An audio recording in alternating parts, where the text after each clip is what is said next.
It's nice. It's not. It's definitely not. It definitely is not. It's not. No, it isn't. Flash. Today's mission is just to get the third book of Firewall and maybe reach level 4, but that's not important. It's about getting the best armor before we start the actual hard part of the game. Bye. Movie clip and button classes. Chances are good that if you worked with Flash, you worked with movie clip and button.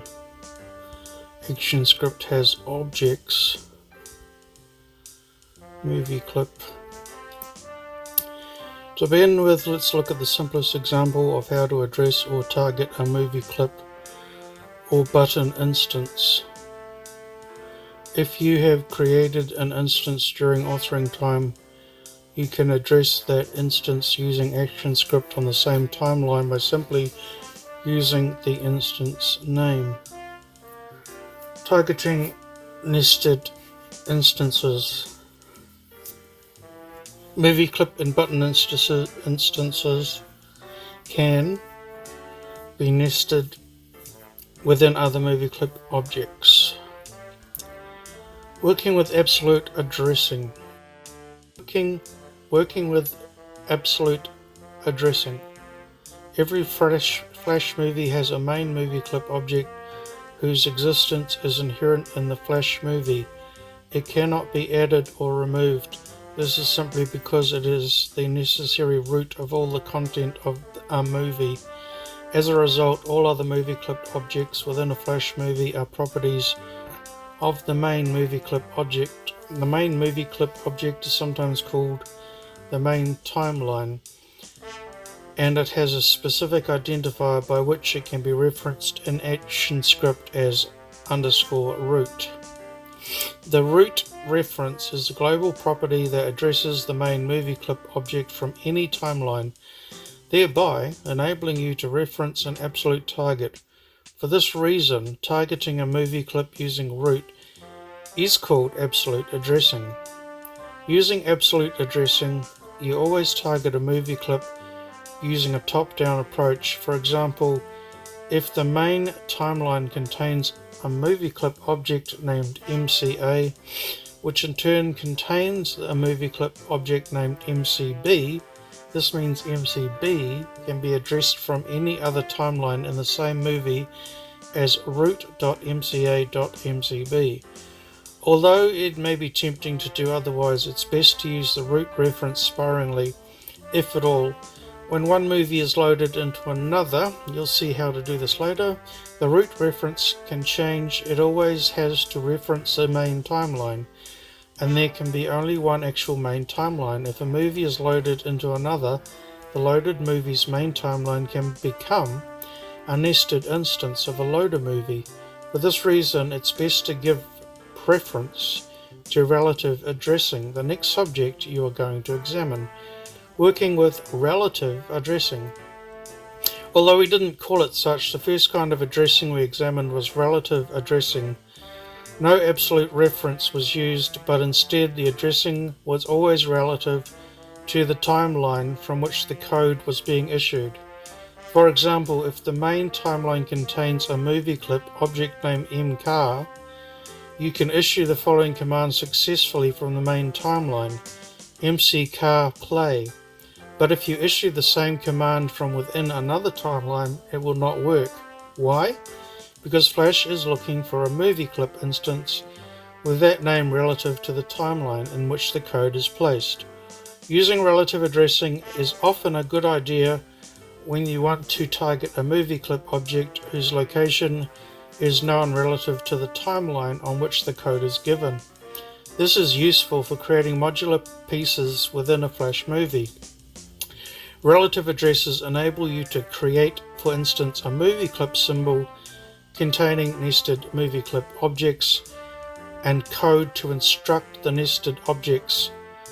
They can then be placed anywhere in the path hierarchy of your Flash movie and still operate as expected. Relative addressing is useful, therefore, for creating a sort of timeline independent of code.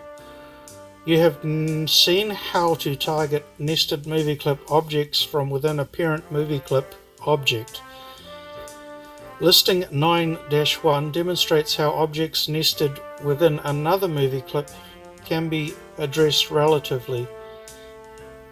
It is also useful for an object to be able to address both itself and its own parent, if any movie clip, in a relative fashion. Let's look at how a movie clip can address itself. You've actually already seen how to do this back in chapter 7 when you were learning about objects. Remember that a movie clip is an object, so all the things that applied to objects in general are going to apply to movie clip instances as well. Therefore, using this keyboard, you can tell a movie clip instance to address itself. Why would you want to have the movie clip address itself, you ask?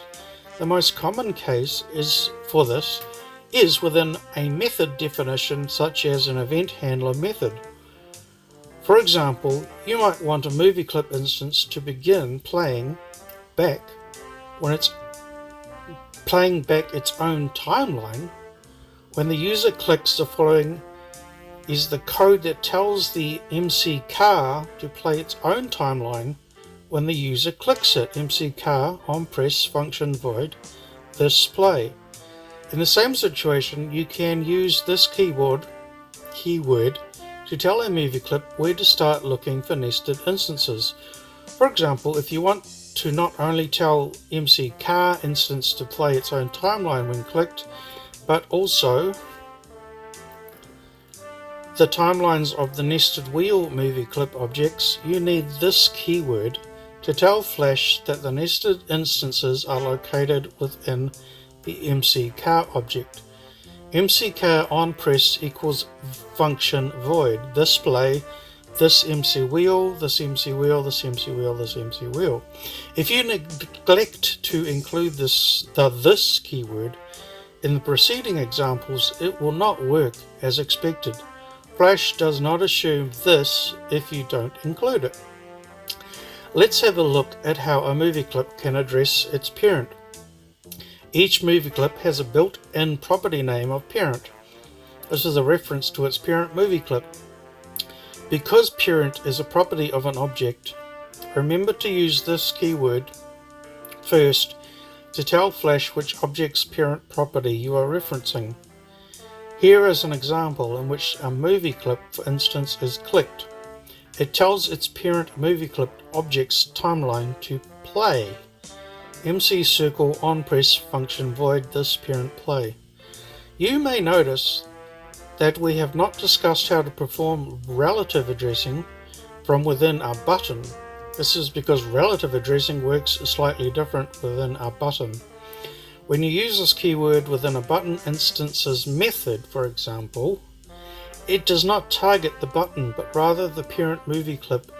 In fact, there is no way for a button to reference itself, for the same reason that you should not nest movie clip instances within button objects. If you want to be able to target a nested movie clip, because button instances cannot target themselves, we typically recommend that you use movie clip instances as buttons in your applications when relevant. We'll discuss this much later in the chapter. Accessing nested instances with array access notation. As you may recall from the discussion in chapter 7, objects can be treated like associative arrays in Actionscript. This fact creates some important possibilities when targeting nested movie clip and instance buttons. Because nested movie clip and button instances are treated by Flash as properties of the parent object, this means that in addition to using standard dot syntax, you can always use array access notation. For example, the following two lines are equivalent. MC car, MC wheel play, MC car, MC wheel play. You may be wondering why you would ever want to use array access notation to address nested instances. So do I. Array access notation is preferable in some scenarios because it enables you to dynamically evaluate the nested instance. For example, for various reasons you may not want to hard code the actual nested instance name into the code. Instead, you might want to use a variable whose value is determined by user input. The problem is using dot syntax. Flash doesn't have any way of knowing if you want it to try and evaluate a variable. Instead, it will think you are trying to target an instance with that variable name. var s instance string MC wheel MC car instance play incorrect. The preceding example tells Flash to try and find a nested instance name s instance, not MC wheel 1. But if you use array access notation, Flash first evaluates the expression in the array access operator, the square brackets, var s instance string MC wheel, MC car s instance play. Another good use of array access notation is when you have a group of sequentially named nested instances that you want to target. In the previous example, MC car had 4 sequentially named nested instances, MC wheel through MC wheel 14. You can use a for statement to target all the nested instances. For var I number 1i 4i plus MC car MC wheel plus I play. Of course, in the preceding example, there are only 4 nested instances, so the benefit might appear minimal. However, it is a substantial benefit when there are many nested instances, or when the number of nested instances is dynamic and therefore unknown to you. Handling events. Chapter 4 discussed the basic event model that Actionscript uses. Recall that events can occur within Flash movies. These events can be things such as the playhead entering a frame, a user clicking the mouse, or data loading from an external source, to name just a few. When that occurs, Flash automatically looks for and invokes special event handler methods. These event handler methods are left undefined by default. Therefore, you can define these event handler methods for movie clip and button instances in order to tell Flash which actions to call when an event occurs. Each event handler method corresponds to a particular event. For example, the onPress event handler method is called only when the press event, when the user clicks the mouse on the instance, occurs for a particular object. Let's take a closer look at the event handler methods for movie clip and button objects. Handling button events. Since the release of Flash MX, both button and movie clip instances have been capable of handling button events. Therefore, all the event handler methods described in the following sections apply both to movie clip and button instances. On press, on release, outside. Probably the most common used event handler methods are the on press, on release, and possibly on release outside methods. These methods enable basic button functionality for a button or movie clip instance. The on press method is invoked when the user clicks the instance. The on release method is invoked when the user releases a mouse click while still over the instance. And the on release outside method is invoked when the user has clicked the instance but then releases the mouse click after having dragged the mouse off the instance. Often the on press or on release methods are used on their own. In such cases, which you use depends entirely on whether you want the action to occur as the user first clicks the instance or after he or she releases the click. On the other hand, sometimes both methods are used in conjunction with one another.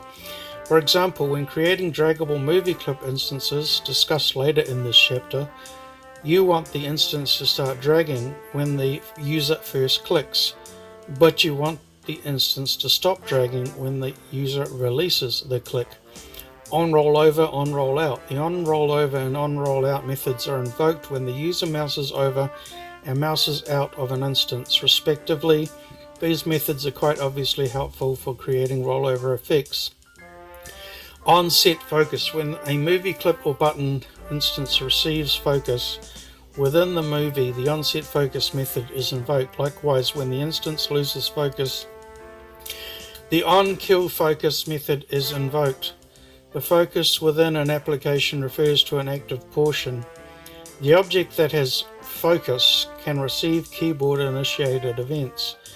The on-drag over and on-drag out. The on-drag over method is invoked when the user clicks a button or movie clip instance, drags the mouse off the instance while holding the click, and then drags the mouse back over the instance. The on-drag out method is invoked when the user clicks an instance and then drags the mouse out of the instance. Be careful with these methods because they will not work if another instance has focus. For example, you cannot drag over if you are simultaneously dragging another movie clip. In such cases, you may find it better to use the hit test method described in this section, checking and overlapping later in this chapter. Handling movie clip events. The former group of event handler methods is applicable to both movie clip and button instances. The second group of methods, however, can be applied only to movie clip instances. Take a look at these methods, what these methods are, and what events they handle. On unload. On unload method is automatically invoked when a movie clip instance is removed from the stage with the remove clip method. This method can be useful for handling any kind of actions you want to occur when a movie clip has been removed. For example, you may want to automatically load another instance, move to another screen, or alert the user, and so on.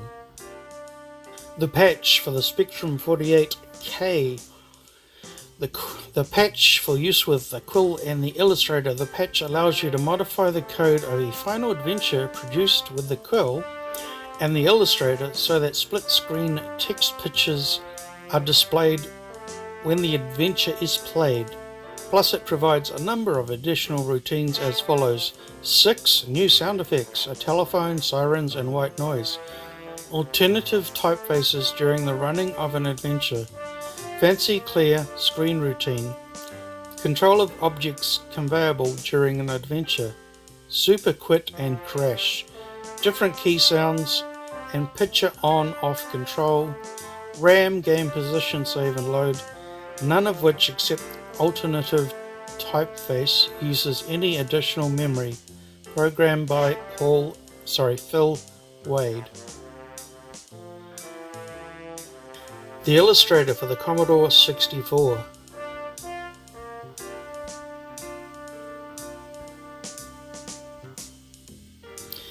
When the Illustrator is loaded, you will be presented with the editor's main menu.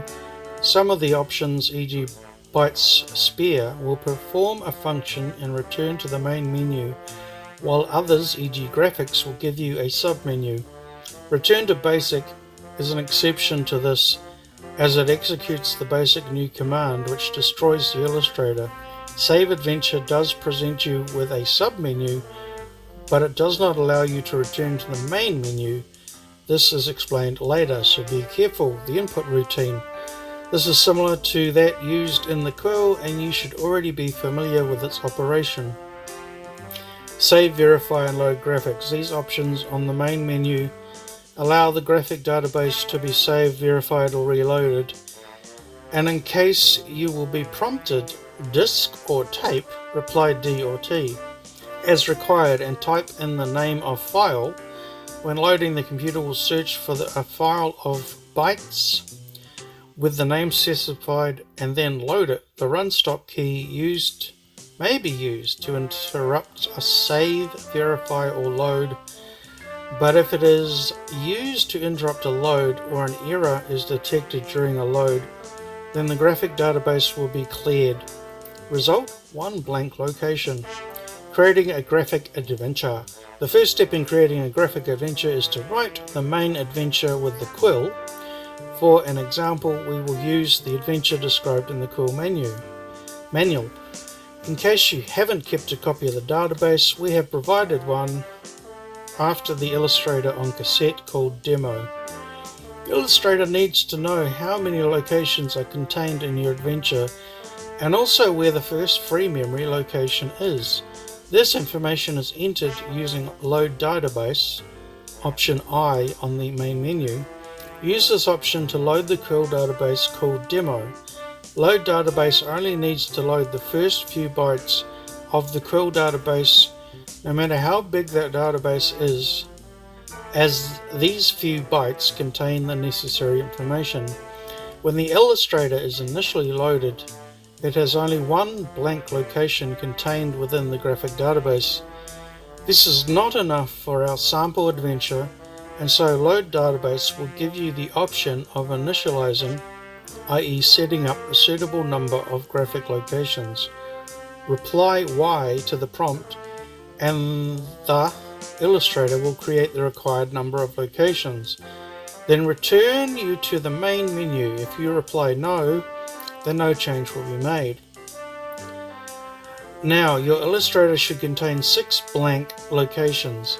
You can see if this is so by using Graphic Start Table, option B, and then using P for print. Due to the nature of the Illustrator, it is very difficult to describe a picture in words, so in the greatest traditions of fast demonstrations we have provided a file called Graphics after Demo on the cassette, which is part of the completed graphics database. Using Load Graphics and the file name Graphics, load the graphics database into the Illustrator. Just to get a feel for the kind of pictures which can be created with the Illustrator, select Graphics and try P locations 1 to 5 in turn, then use Z to return to the main menu. Now it's your turn to become an artist. You may have found that location 0 is blank.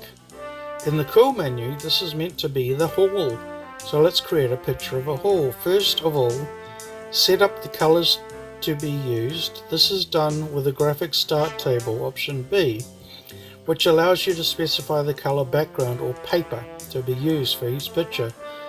The color we will use for the hall is yellow, so type A07, remember the spaces, and press return, then use P to print the table. It should have an entry location 0, paper 7, location 1, paper, etc.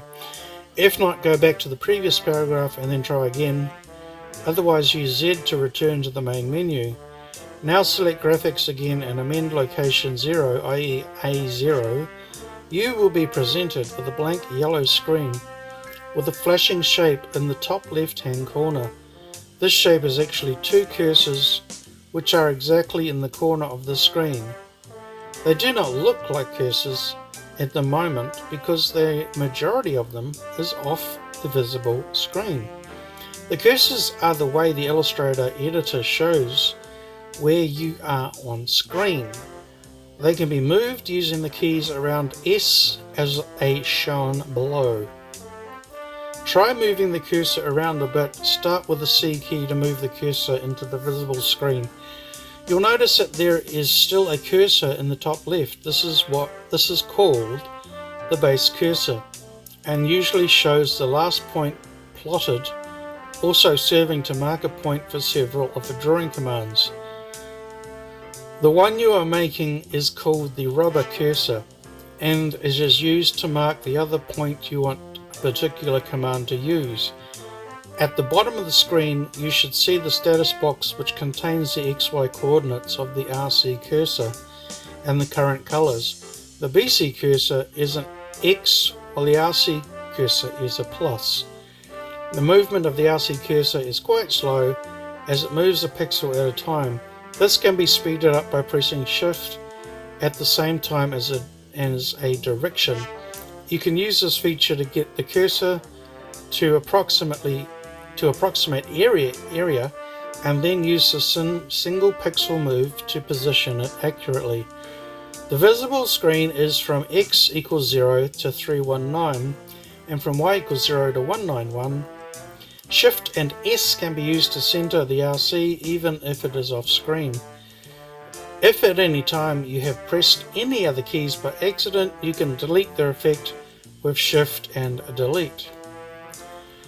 Now we can start to draw. Position the RC cursor so x equals 72 and y equals 24. The first thing we're going to do is draw the outline of the walls. Press Ctrl and L for the draw line, Ctrl and L for the line draw, and a line will be drawn from the base cursor to the RC and the BC cursor will join the RC. Now move x equals 248, y equals 24 straight across, and you'll notice BC is at the end of the line we just drew. Quite a few operations cause the BC cursor to move to the RC cursor position. Now draw another line by pressing Ctrl and L again. If you make a mistake, you can erase the last command and shift using Shift and Delete. Now move RC to x320, y equals 0 and draw another line. The screen should look like diagram 1. How to define a sound object. When utilizing sound objects, the sound is never dragged from the library onto the stage or placed in a frame. The sound is defined in a frame or a movie clip, and an identifying name is attached to the sound while it resides in the library, except in the case of loading an external MP3. For this section of the tutorial, first sound will refer to the name chosen for the instance of the sound object. Similarly, first sound 01 will refer to the identifying name inserted in the linkage properties of the sound file that will be imported into the Flash library. First sound equals new sound. First sound attached sound, first sound 01. Sound object defined. Import one or more sound files into the Flash library by selecting File and then Import to the library. Right click on the sound file within the library and select Linkage. Select Export for Actionscript. Type in an identifier for the linkage ID. The identifier, which in this example is first sound 01, must be unique. It should not be the same as your sound object instance name or any other identifier in your movie. Decide where to define the sound objects. The sound objects are defined all on the same level. It simplifies affecting the sound object later. For example, if the sound is defined as the root level and then is to be started by pressing a button within a movie clip, the code would appear as follows: on press root first sound start. If each sound object is defined in different movie clips, the path of the sound object will need to be tracked. When a call is made to the sound object, the complete path to the location where the sound object is defined will need to be spelled out in the Actionscript. For example, if the sound object is defined in a movie clip named MC02, which is in another movie clip called MC01, the Actionscript should appear as follows: on press root MC01 MC02 first sound start. When a sound object is attached to the attach sound method, as is being described here, the sound will load by default as a child of whichever movie clip in which the sound object was defined. However, a sound object can be assigned as a child of any movie clip, regardless of where it is defined. This is important because any call to the method of a sound object, such as set volume, will affect all sound objects which are in the child of the same movie clip. This will become more clear when the sound when you need to manipulate the methods of multiple sound objects.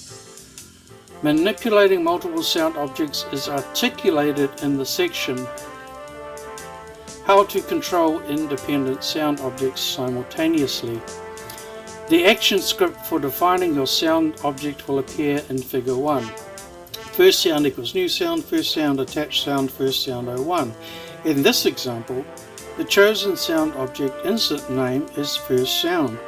In the second line, the instance name of first sound is attached to the sound in the library by specifying that sound's linkage identifier, first sound 01, which was created in the above step 4 and illustrated in Figure 02. Your sound object is now defined and ready to be called into action. Next page.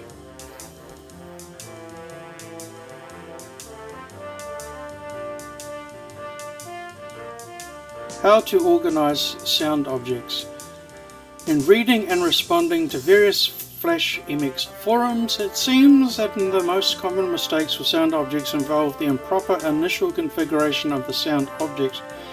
In order to utilize and troubleshoot a sound object most easily, an organized plan for your sound should be established prior to starting a project. The following are some suggestions for planning your sound objects.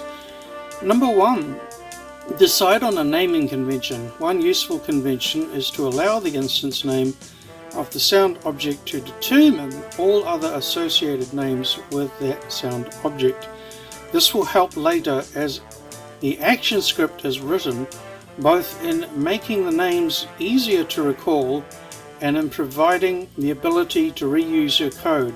For example, note the following examples. Instance name of sound object, my name. Name of its attached audio files, identifier, my name 01. Instance name of empty movie clip used as a container for a sound object, my name MC. Variable name for position, my name position. Real name for set volume, my name volume. When possible, define all of your sound objects on the root level. For example, create a layer called sound objects on the root level. Define all sound objects for the first time of this layer. This way, the path to your sound object will never be a mystery. If you've ever experienced the madness of trying to determine why a sound will not start, or why more sounds are stopping than intended, this will help isolate the problem quickly. Number 3. When sound objects are defined, create a common field that documents the source of the sound file and the file's name. This will help if you need to track down license issues for sounds in your Flash file later. Page 4. How to start, stop and loop a sound object. The syntax for starting a sound object is as follows. First sound, start, second box. It is commonly used as follows. Root, first sound, start, 09 box. How do you get rid of that? In this example, first sound is the instance name of the sound object.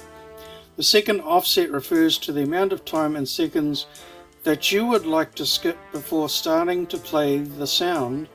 This will be described in more detail later. The loop refers to the number of times you want the sound to loop. In the above example, this would start first sound at its beginning position of 0 and loop it 999 times. The syntax for stopping a sound object is as follows. First sound.stop, ID name. It is commonly used as the following in the following example. Root first sound stop, first sound 01. Alternatively, the action script could also appear as root first sound stop. In the first example of stopping a sound object, the linkage identifier first sound 01 is used. If the linkage identifier is not used, all sounds will stop, unless the sound object is defined as being associated with a specific movie clip. How to associate the sound object to a movie clip is described in the next section. For example, if you want to stop one of the three sounds that are currently playing, the sound was not assigned to a specific movie clip when it was defined, then you must specify the linkage identifier name as part of the stop command. If you associate the starting of a sound with an event like button press, it's a good idea to keep the sound from playing it if it is already playing, unless you want multiple copies of the sound object playing at the same time. For example, on press, if playing equals true, root first sound start, playing true. And when you stop, and when the sound is stopped by a button on press, root first sound stop, first sound 01, playing equals false. In the flash example figure 4 below, notice how the sound object was defined as described above the start buttons, and the result of pressing the various buttons are as described below the stop buttons. Press both green play buttons to have both sounds running at the same time. Experiment with the various combinations. Page 5. How to control independent sound objects simultaneously. As stated earlier, wherever you attach the sound object,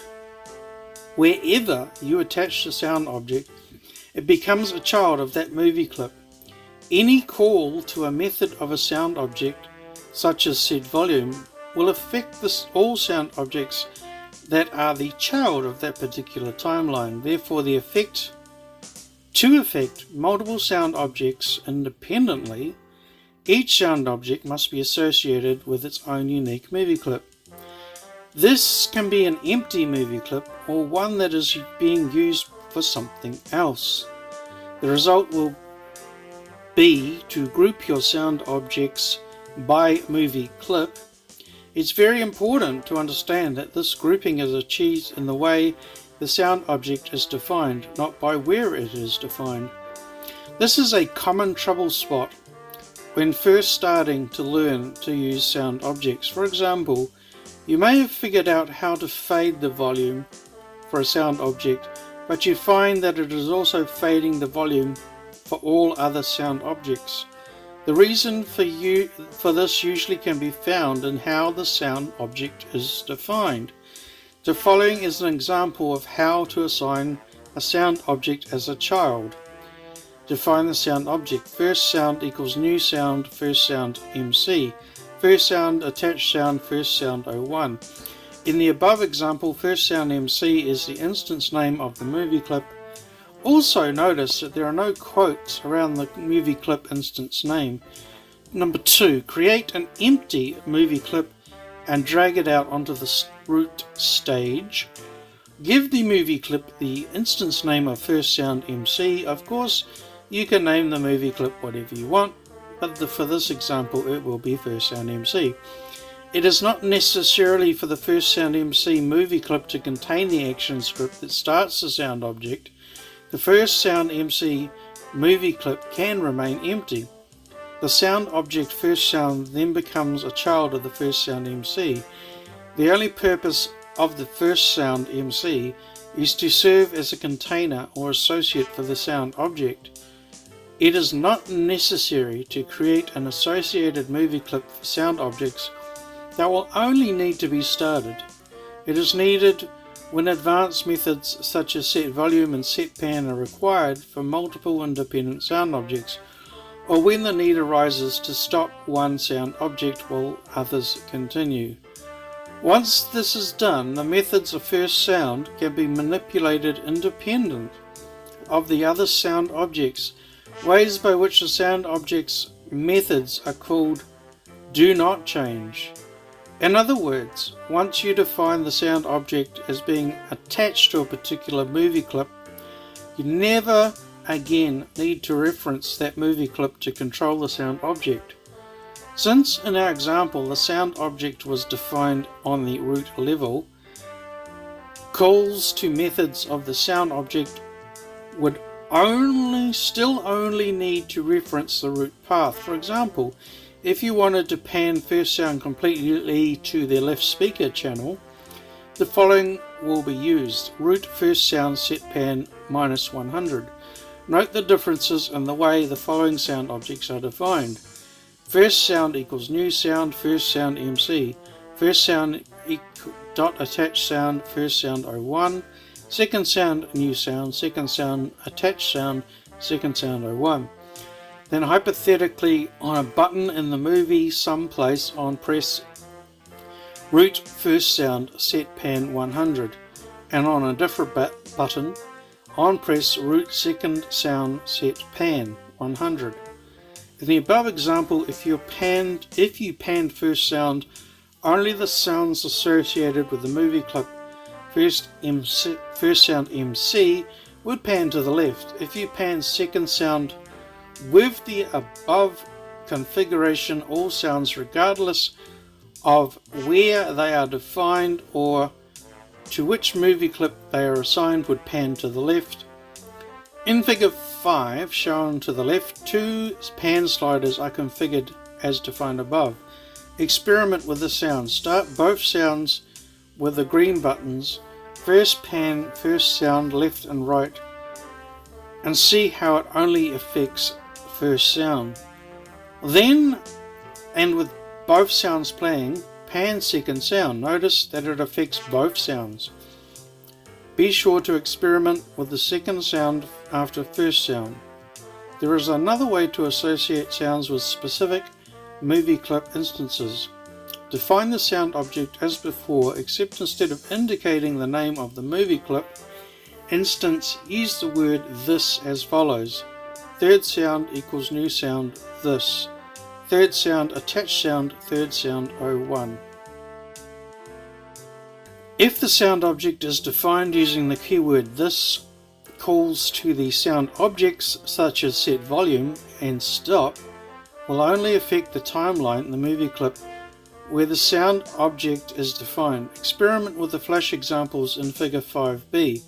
Notice that the sound object third sound, which is defined with the keyword this, reacts identically with the sound object first sound, which was associated to a specific movie clip when it was defined in the root timeline. Using the keyword this has advantages and disadvantages. One advantage is that if the SWF file containing the sound object will be loaded into another movie using load movie, there is no risk of losing its association with the movie clip it was associated with when it was originally defined. The other advantage is that it is easier to configure, fewer steps. The disadvantage is that the path to the sound object may be used when calling it into action. If there are a lot of sound objects scattered about in numerous movie clips, it can become a tangled web. Next page. How to control all sounds globally. First sound equals new sound, first sound MC, first sound attached sound, first sound 01, second sound new sound, second sound attached sound, second sound 01. As in the above example, one sound object was defined on the root timeline as being assigned as a child of the movie clip first sound MC. The other second sound was not assigned to any movie clip. Note how these two sounds are stopped in the following example. For first sound, on press first sound dot stop. For second sound, on press second sound dot stop. They are stopped exactly in the same manner. However, because first sound was assigned to be the child of the movie clip first sound MC, the stop call to the first sound object only stops sounds associated with the movie clip first sound MC. All other sounds continue. On the other hand, by pressing the stop button for second sound, which was not assigned to a movie clip, it will stop all sounds, including sounds assigned to a specific movie clip. This can be convenient if you want to stop all sounds or control the volume for panning for all sounds. The Flash documentation even recommends creating a sound object with the instance name of global sound just for this purpose. There is nothing magical about the instance name. It is the way the sound object is defined. Page 7. How to control volume for a sound object. For this example, changing the volume for a looping background sound will be described. Unless you will have only one sound object, or you want to keep all sound objects at the same volume, the looping sound object will need to be associated with a unique movie clip as outlined in the previous section. Here are the steps. Create an empty movie clip, drag it out onto the root stage and give it an instance name such as myloopmc. Import the sound file into the movie's library and set its linkage properties identifier to an appropriate name such as myloop01. Define the sound object on frame 1 of the layer, for example, called sound objects using an instance name such as myloop, and use the set volume method to establish the volume level. A variable myloopVolume will be used to set the volume so that it can be manipulated later. The resulting sound object should appear as follows: myloop equals new sound, myloopmc, myloop attached sound, myloop01, myloop volume 50, myloop set volume, myloop volume. Volume for the sound object can be set between 0 and 100. In the above example, the volume is set to 50%. The set volume can be placed in a variety of locations: on a button, in a function, on a frame, within another movie clip, on stage, etc. Just remember that if it is placed any place besides the root level, the path to where it is defined needs to be included as follows: root myloop set volume myloop volume. This method could be used to create a volume control knob or slider for your Flash interface. For example, if you wanted to include a volume slider, create a movie clip that can be dragged. Create a formula to have either its X or Y axis values control the set volume variable.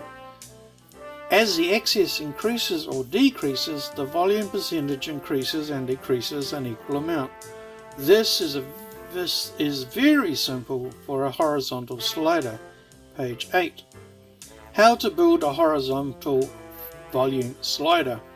Create two images: the base of your slider interface and the image that will slide. If convenient, make the base of your slider 100 pixels wide, as the width would then correspond exactly to the volume range. Place both on stage as movie clips. Number 3. For the pull down top menu, select View and then Rulers. Place your slider image exactly in the middle of the base. This point will represent volume at 50%. Give your slider movie clip the instance name of H slider. Press your slider movie clip. Select your slider movie clip. Press F9 to access actions for the movie clip and add the following. Of course, remove the -- comments. On clip event load left root H slider 50. The above allows the slider to slide 50 pixels to the left. Top equals root base Y plus 1. Replace or remove the 1.1 with whatever pixel number you need to fine-tune placement. Root right equals root H slider plus 50. The above allows the slider to slide 50 pixels to the right. Bottom equals root base Y plus 1.1. The bottom should equal the top value to remove any vertical movement from the slider. Root H slider X equals root base width divided by 2. loads the slider exactly in the middle of the base. Volume calc, vol calc, root H slider time 8. Volume calc, root H slider x50. Above establishes pixel range for calculating volume. End of on clip event load. On clip event enter frame. This constantly sets the current x-axis position of the slider to slider x, and then sets the volume to the x-axis value, volume vol calc. Slider x equals root H slider x, my music volume slider x vol calc. Root my music set volume my music volume. Root current volume root my music get volume. Displays volume in the dynamic text box with the var name of current volume. End of on clip event enter frame. On clip event mouse down. Start drag this false left top right bottom. On clip event mouse up this stop drag. In the above example, the slider movie clip can now be dragged from its center starting point to both ends of the base image. The variable slider x is defined to equal the current x-axis point of your slider movie clip each time a frame is processed. The goal is to position your slider movie clip graphic so that its x-axis starts directly in the middle of the base. That way you can calculate 50 pixels when the slider slides to the right and 50 pixels when it slides to the left.